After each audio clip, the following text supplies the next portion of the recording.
Good morning. It's 9:30 a.m. of it was the date October 7th. So I just now cooked my breakfast here in the kitchen of Town Yard Hostel here in Ulaanbaatar where I've been staying.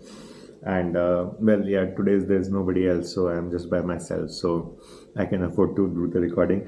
Edwin left yesterday for the China crossing, and we did some sightseeing together yesterday, and then he left, and then I came back to the hostel.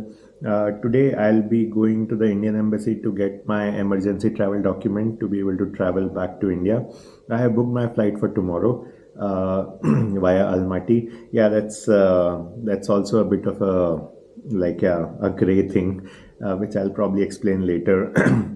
But today I need to rush. I need to first get some passport photos because the embassy had requested some passport photos. So I will be stopping at some place, get some passport photo, and then be heading to embassy.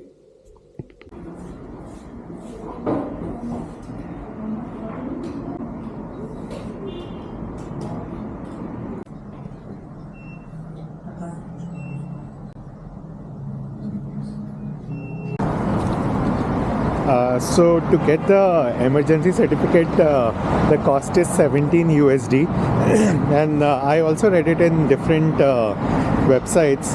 Like people have mentioned that they got an emergency certificate, they had to pay 17 USD. So I'd come to the Khan Bank to get 17 USD, and I was actually, the guard told me that I need Tugrik. So then I withdrew Tugrik from the ATM outside and then went inside, but apparently I could have just directly paid by the card, and since I paid cash, the lady returned the change to me. So she gave me exact 17 USD, and then she returned the change to me in Tugrik, and for the first time I have seen 10 and 1 Tugrik note, which was funny, and I have kept them as souvenir with me.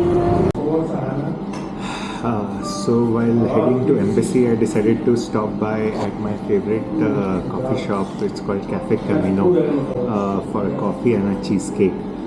So I'm here. I discovered this place day before yesterday, and the prices are good, the food is good, and hence it became my favorite coffee shop in Mongolia.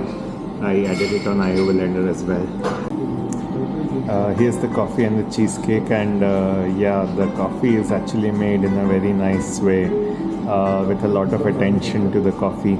So that's what I have seen in Mongolia. Like some places they serve these machine coffees, but then I don't think they really have the baristas who can actually make nice coffee. And there are a few places that have good baristas, and Cafe Camino in Ulaanbaatar is one of those.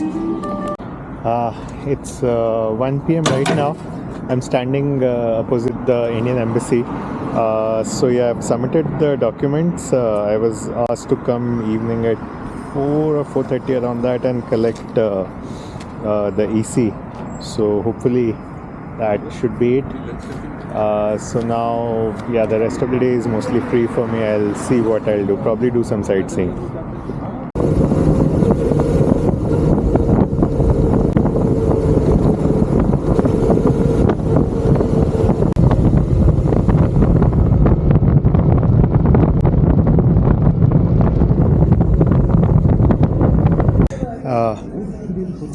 So I've decided to head to this place called Narantul Market, also popularly known as Black Market. And actually I was looking for a sleeping bag. I thought I'll buy one because, well, Mongolia is a cold country. I was being told that Narantul Market is where you will get all the stuff and for cheap. But, well, I don't know how great the quality is going to be. I also don't know where exactly is the location, because I see some shops there right in front, but then there's a big building here also. Maybe I'll check both of them because I have ample time. Yeah, so the Narantul Market is actually, I have just come out of the place. Yeah, it had everything, clothes and household items, and the warm clothes mostly. And I also found some sleeping bags in some of the shops, but, well, the prices for a down sleeping bag was as much as what I could find on Amazon.com in the US. So well, I don't think, I mean, I'm not sure if it is actually original, but then it wasn't like as cheap as I thought it would be. So yeah, I didn't buy anything. But yeah, it was a good stroll around the market. I'll also go inside this building and see what is there inside this.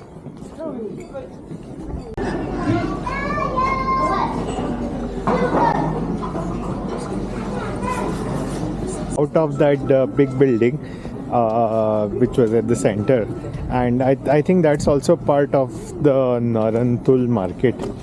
And yeah, one interesting thing is that the Narantul market had all the shops, and they were in like this container that you see on the right.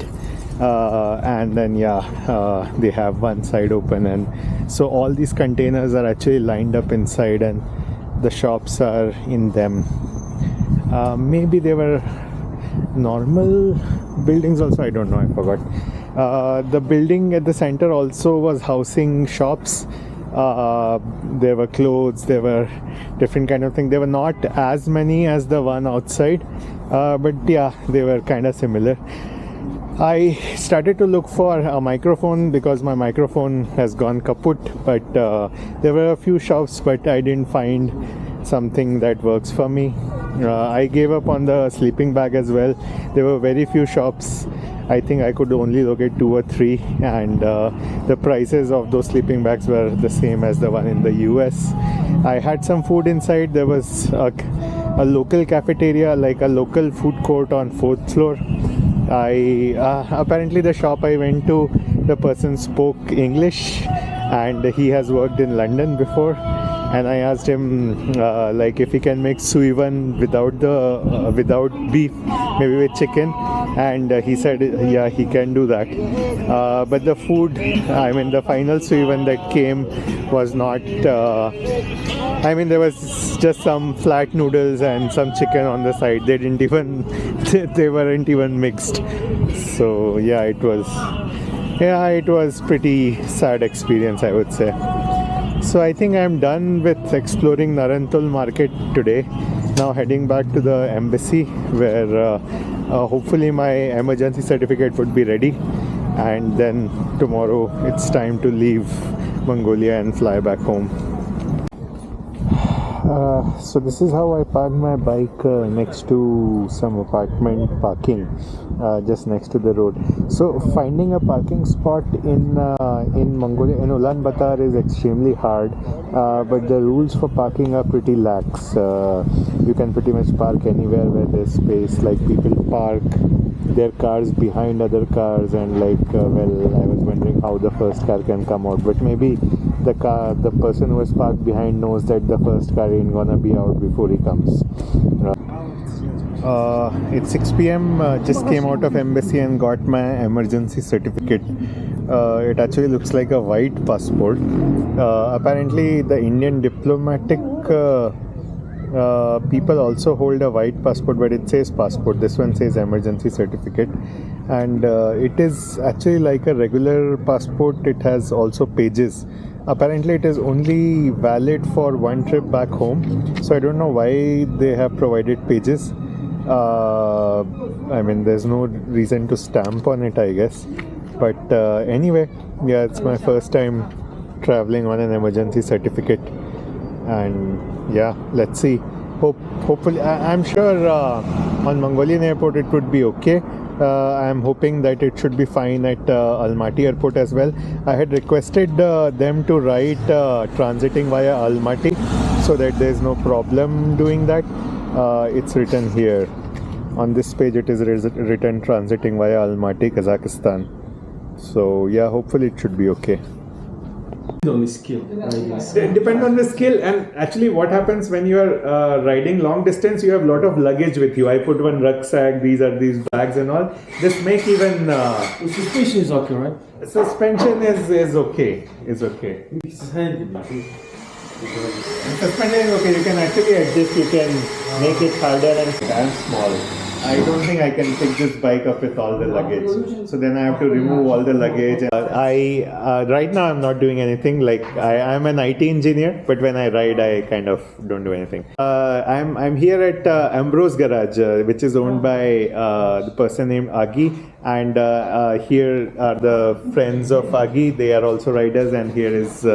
Can you wave again? Tuvshu? Yeah. And that's Tuvshu. That's my host, I mean, the person whom I had met, and he's the one who had actually helped me park my bike here. And Tuvshu is actually one of a very seasoned overlander from Mongolia. I mean, Ulaanbaatar is probably a small word. I would rather say he's from Mongolia. And I just wanted to introduce Tuvshu to the people who see my video. And Tuvshu has gone to London on a camper van from Mongolia.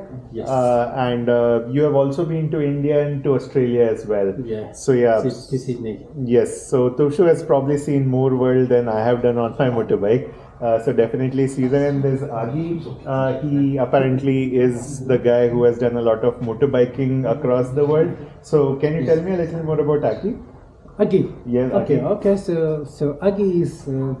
So that's Agi. So Agi is my friend, and he's the admin of Ambrose Motor Club, head of the Ambrose Motor Club. So in his club around 40, I think, adventure bikes. Okay. So, okay. and my adventure friend, bikes. we work together. Nice. Tuvshu has actually graciously let me park my motorbike. Even Kellyan, the French biker, he actually had parked his bike here. And Tuvshu said that he claims himself to be the master Shifu of Mongolia for the camper vans, and Agi is a Shifu for motorbike travelers. And so if you are in Mongolia and if you need help, maybe a motorbiker or maybe camper van, I think Shifu and Agi are the people you should be approaching. Yeah. Hey guys, if you want to park your motorbike in Mongolia during the winter time, you can just call me. I can keep up to 50 bikes. 50, no problem. So apparently Tuvshu's father has a very big house a bit outskirts of the city, and they have a very big garage in which they can put like 50 odd bikes. Right now we are, Kellyan has parked his bike here, I have parked my bike here. This bike. And there's Africa Twin, which is of Agi's, I guess. Yes, Agi's. Yeah. So then, and Tuvshu will be actually transporting them to his father's house. I actually feel bad for making Tuvshu do so much of work, but I'm also very thankful to him for helping us and the motorbikers and the overlanding community. So yeah. Thanks to Tuvshu and thanks to Agi for keeping the motorbiking and the overlanding community alive here in Mongolia. You're welcome. Overlanding community really works here. We are the family. Thanks. That's it. Thanks, Tuvshu.